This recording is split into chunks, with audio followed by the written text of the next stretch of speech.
You know you could be the winner if you really wanted to, right? But the problem is you keep playing that what if game. What if it don't work?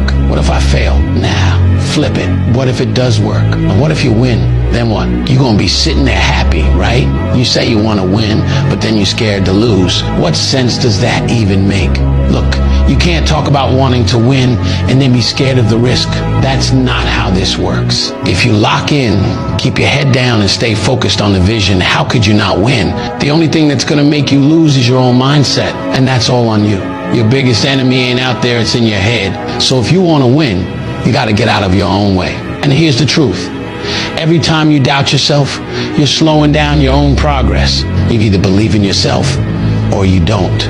There's no in between. If you keep second guessing everything, you're already losing. But when you stop playing scared and start moving like you're built for this, you'll see everything change. So stop thinking about what could go wrong and start focusing on what's gonna go right.